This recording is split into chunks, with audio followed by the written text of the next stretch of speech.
Olá, meu nome é Felipe Oliveira e eu estou aqui para te ajudar a se tornar um agilista.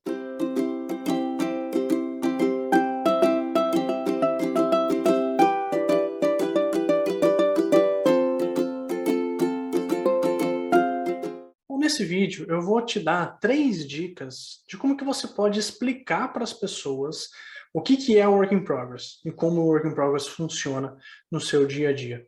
E é importante você saber que, assim, Work in Progress é um tema que ele está presente na sua vida, tá? Em diversos cenários, em diversos aspectos. Ele está presente quando você está no supermercado, ele está presente quando você pede uma pizza, ele está presente quando você está indo viajar e está na fila do pedágio, tá? Em diversos cenários, em diversos contextos, em diversos aspectos da sua vida, você vai ver Work in Progress. Na sua vida pessoal, na sua casa, você vai ver Work in Progress. Beleza? É importante você trazer essa visão. Então, primeira forma que você pode usar para explicar o Work in Progress é uma forma mais matemática, é uma forma um pouquinho mais complexa, e você vai ter que estar mais seguro para responder, para usar essa técnica e conseguir mostrar para as pessoas como que isso ajuda, tá? Que é a própria lei de Little. Tá? Para quem não se lembra, para quem não sabe, a lei de Little é uma equação matemática que surgiu lá na década de 60, que mostra a relação intrínseca e até mesmo dependente entre 3 variáveis, que é work in progress, vamos chamar aqui de work in progress, a vazão, ou a taxa de entrada, ou a taxa de saída de itens no seu sistema, e cycle time, ou lead time, vamos colocar aqui lead time, tá? Existe uma relação intrínseca entre essas 3 variáveis no teu ambiente, beleza? E se você considerar a fórmula em si, né, uma das formas de você olhar essa fórmula, essa equação, é falar que lead time é igual a work in progress dividido pela vazão. Tá? Então, existe uma relação intrínseca entre essas 3 coisas. Então, se eu tenho um work in progress aumentando frequentemente, consequentemente o meu lead time vai aumentar. Tá? Então, vamos pegar um exemplo. Vamos falar que lead time é igual a 6 sobre 2. Né? Então, lead time é igual a 3. Beleza? Agora, se eu trocar isso aqui e falar que é 10 sobre 2, eu quase dobrei meu work in progress. Então, lead time vai ser igual a 5. Então, essa é uma explicação que você pode usar, uma explicação matemática da relação do work in progress, como que ele muda a sua forma de gerenciar o fluxo. Tá? Então, quanto mais eu aumento o meu work in progress, maior esse número aqui. Consequentemente, maior o meu lead time, maior o tempo de entrega. Tá? E se você tentar criar um cálculo, por exemplo, entre esses números aqui, então, olha, meu lead time agora é 3. Então, se eu quiser calcular a vazão, você pode fazer uma inversão aqui e calcular a vazão baseada nisso. Tá? Então, existe uma relação intrínseca, existe uma tendência entre quanto maior o work in progress, menor o tempo de entrega e, consequentemente, ou melhor, maior o tempo de entrega e menor a vazão. Tá? Então, se você considerar essas relações aí, você consegue explicar para as pessoas o quanto que o work in progress impacta a vida delas. Tá? Então, essa é uma forma mais matemática de explicar, tá? De trazer esse conceito para o seu dia a dia. Sendo um pouquinho mais lúdico, tá? Então, você pode usar o exemplo de work in progress de uma estrada. Eu costumo falar de estradas. Então, se você pegar, por exemplo, eu estou em São Paulo, se você pegar a Marginal Tietê, ou Pinheiros, ou a Avenida Bandeirantes, se pegar alguma dessas grandes rodovias, ou estradas, ou avenidas dentro da cidade de São Paulo, ou dentro da região de São Paulo, você vai conseguir fazer uma relação simples, né? O que é uma estrada, uma rodovia, ou uma avenida, uma rua, é, com pouco carro? É uma avenida com alta capacidade de trabalho, ou seja, como eu estou utilizando muita capacidade, ou estou utilizando pouca capacidade? Ou seja, eu tenho muitos carros ou poucos carros, né? Então, uma avenida com poucos carros, eu estou utilizando pouca capacidade. Tá? Consequentemente, o work in progress daquela avenida, daquela rua, daquela estrada é baixo. Tá? Então, uma avenida com baixa quantidade de carros, uma avenida com baixo work in progress. Uma avenida cheia de carros, ou a Marginal Pinheiros, a Marginal Tietê cheia de carros, é a marginal com alta utilização da sua capacidade, ou seja, com alto work in progress. Tá? Então, se eu tenho muito carro na avenida, ou na rua, ou na marginal, eu tenho uma vazão diferente comparado quando eu tenho pouco carro. Tá? Uma marginal Tietê lotada com toda a sua capacidade utilizada, ou seja, com o seu work in progress no seu máximo, eu tenho lentidão, eu tenho trânsito, porque os carros não conseguem trafegar com a mesma velocidade, tá? Porque eles têm que ter o cuidado para não ter nenhum acidente, para não bater em ninguém, né? Então vai ser mais lento. Consequentemente, você vai diminuir a quantidade de carros que passam ali e aumentar o tempo que um carro leva para chegar no seu destino, tá? Então essa é uma explicação que você pode usar falando de work in progress na sua vida, beleza? Você pode considerar, por exemplo, imaginar uma caixa num supermercado, uma operadora de caixa. Se ela tenta passar uma compra por vez, ela tem uma taxa de vazão X. Se ela tenta passar 2 compras por vez, ela vai ter um problema. Como que ela vai conseguir manusear isso? Claro que isso é uma questão diferente, é um aspecto ainda mais físico e dependente de quem está prestando aquele serviço, mas a relação é a mesma. Quanto mais carros eu tenho no processo, quanto mais itens eu tenho no processo, consequentemente, eu aumento o tempo de entrega porque o fluxo se torna mais lento. Tá? Então, essa é uma explicação um pouquinho mais lúdica. A terceira explicação, ainda mais lúdica, é o seguinte, e é uma forma que eu aprendi anos atrás a fazer, fazendo exercícios, né, e tudo mais.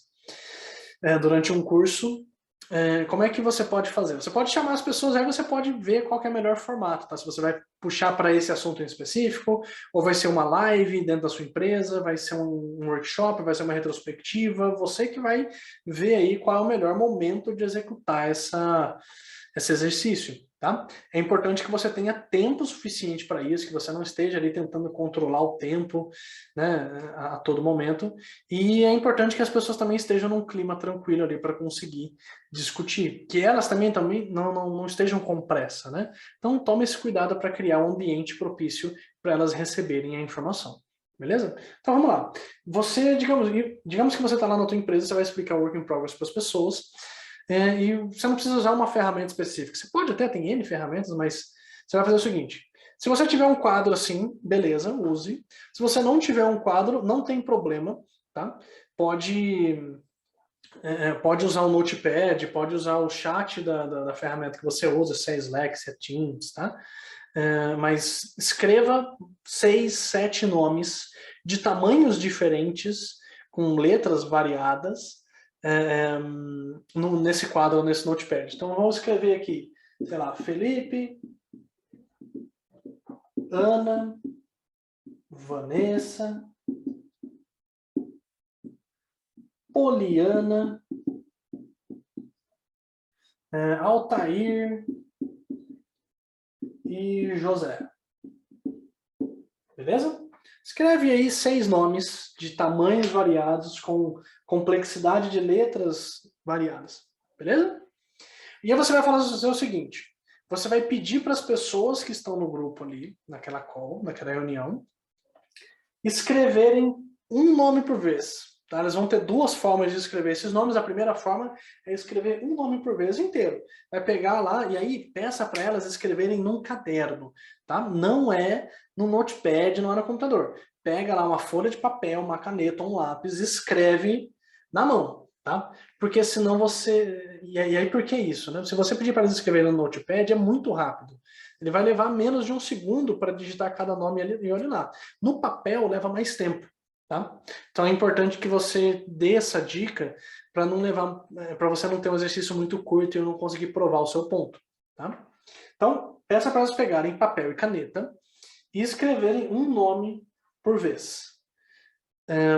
E aí você vai monitorar o tempo que as pessoas gastam para escrever esses 6 nomes. Tá?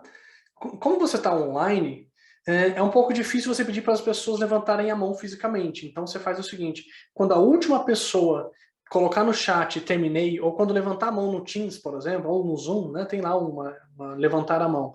Quando a última pessoa levantar a mão, você para o relógio. Tá? Então tem lá 10 pessoas na sua reunião, as 10 pessoas vão escrever cada um desses nomes, um por vez, então Felipe, Ana, Vanessa, etc, etc. E quando a última pessoa escrever o último nome, você para o relógio. Dependendo do grupo, vai dar ali mais ou menos uns 40 segundos a 1 minuto. Tá? E aí você vai monitorar, vai explicar e vai falar isso para as pessoas. Ó, pessoal, vocês levaram 1 minuto. Tá? Tem gente que vai ser mais rápido, tem gente que vai ser mais devagar, mas 6 nomes e grava esse tempo, beleza? Anota esse tempo lá.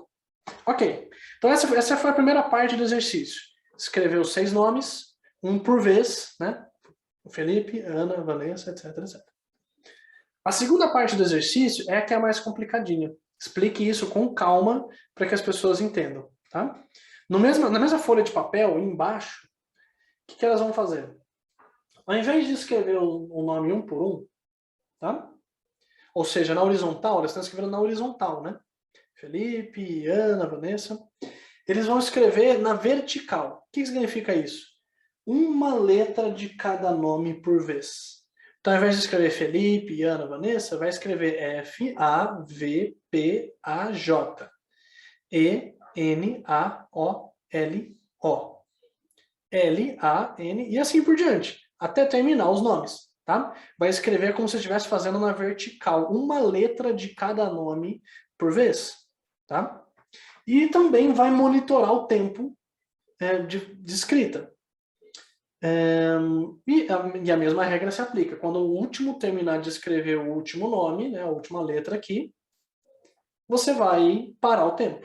Tá? E aí ele vai levantar a mão, sei lá. Tá?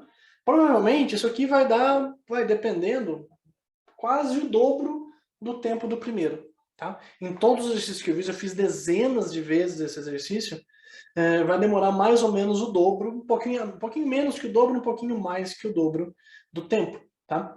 E aí você vai perguntar para as pessoas, olha, na primeira vez que vocês estavam escrevendo esses nomes, quantos nomes vocês estavam tentando escrever ao mesmo tempo? E eles vão te falar um nome só, né? Eu comecei e terminei um nome, comecei e terminei um nome. E na segunda vez, quantos nomes vocês estavam tentando escrever ao mesmo tempo? 6. Né? O seu work in progress era de 6. Consequentemente, a sua capacidade de concentração estava multiplicada em 6 itens. O seu desempenho, o tempo de entrega de cada um, estava dividido em 6. Tá? Então, quando você estava tentando escrever Felipe, Ana, Vanessa, etc., ao mesmo tempo, você estava, consequentemente, aumentando o quanto tempo você gastaria para escrever cada um e quanto você entregaria no tempo. Tá? Se você relacionar isso com entregas de software, né? Enquanto eu estou terminando, por exemplo, o primeiro nome, eu já poderia ter entregado 3. Né? Se eu estou considerando isso aqui como entregas. Então, eu estou terminando o primeiro, teria entregue 3, 4 nomes, dependendo, ou até mesmo teria terminado todos, se eu estivesse fazendo um por vez. Porque eu lido com a complexidade de escrever um nome por vez, eu sigo um ritmo de entrega, um por vez. Não estou dizendo que o seu work in progress tem que ser um, não, tá? Só estou falando que um work in progress menor impacta diretamente no tempo de entrega. Beleza? Então essas são 3 formas de você conseguir explicar o work in progress no seu dia a dia. Fala pessoal, espero que vocês tenham gostado desse vídeo, que ele tenha ensinado vocês um pouquinho de como explicar de forma mais simples o Work in Progress. Qualquer dúvida pode comentar, não se esqueça de se inscrever nesse canal, de curtir o vídeo e compartilhar com as pessoas que também precisam de acesso a esse conhecimento. Até o próximo vídeo.